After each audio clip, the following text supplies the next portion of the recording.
Now, principle number 3 is saying the words. Another simple but profound and overlooked one. I don't remember who said it, but there's a famous saying that says, your loved ones cannot hear what you think. Your loved ones cannot hear what they think. Now, I am ADD, I am entrepreneurial, so that makes me half crazy. I've had conversations with my wife that never happened. Who wants to join me in admitting that? Anyone? Thank you, I'm not the only crazy. Oh no, we talked about that. No, we didn't. Things move fast. But they cannot hear what we think. Very powerful story. I had a paper out when I was a kid, and I know some of the millennials are going, how old is this guy? Was wrapping them up one day, looked up the comics, which was my favorite section as class clown, and next to it was an editorial. I read it, which I never did. I cut it out and I saved it for over 20 years.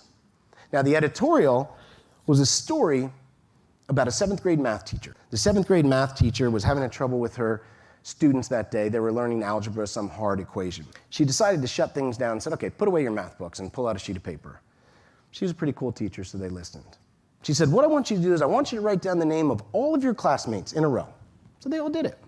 She said, now, I want you to write down something you really admire about that person, but you've never shared. And don't worry, because you're not putting your name on this, they'll never know it's you that wrote it. So they do it.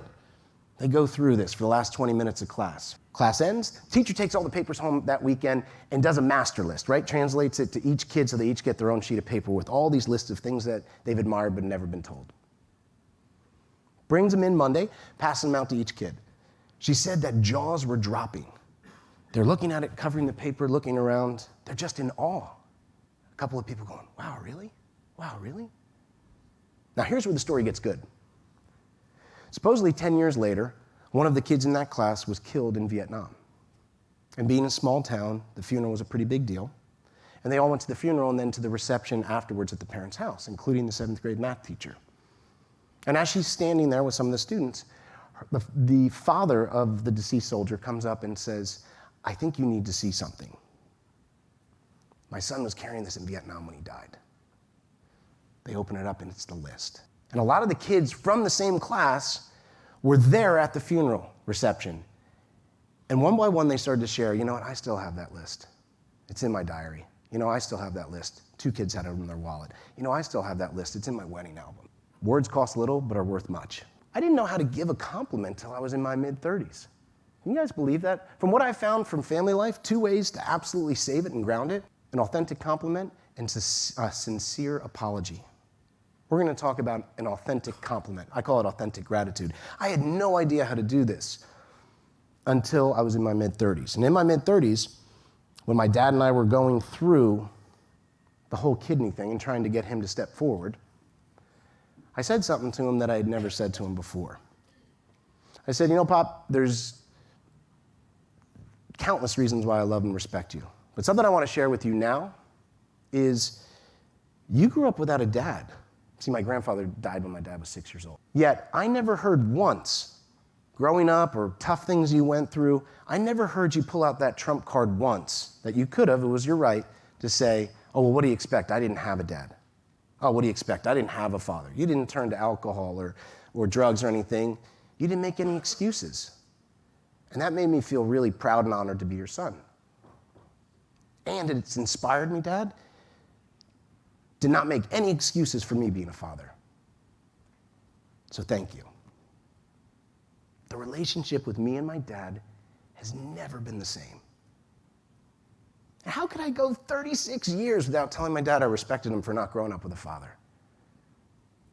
We get certain complacency, we get busy. So I learned how to give this compliment. You're going to learn something on that today. It's called SBI. Who here has heard of Lencioni? Yep, great. So he's for effectiveness with executives and business.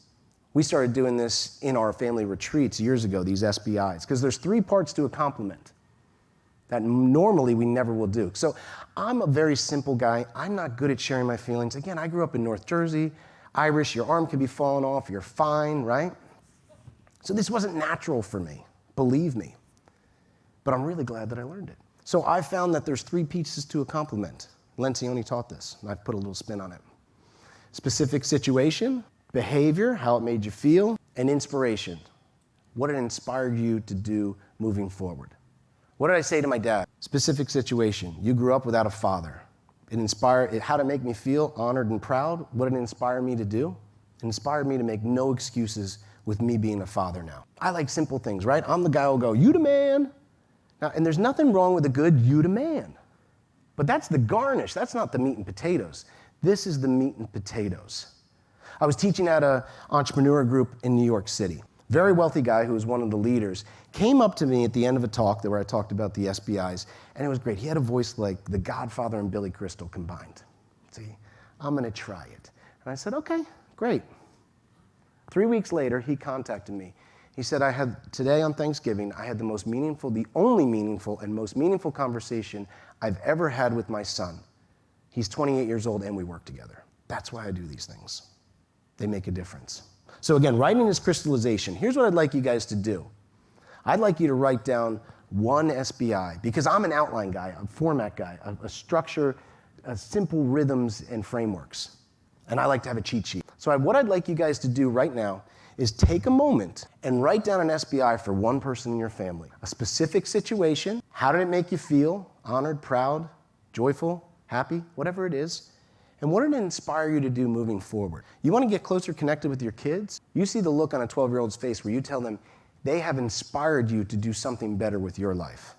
How often does that happen in the world? Very rarely from what I've seen. So go ahead and take a few minutes. I want you to write one down so you have one sample that you're going to go home with.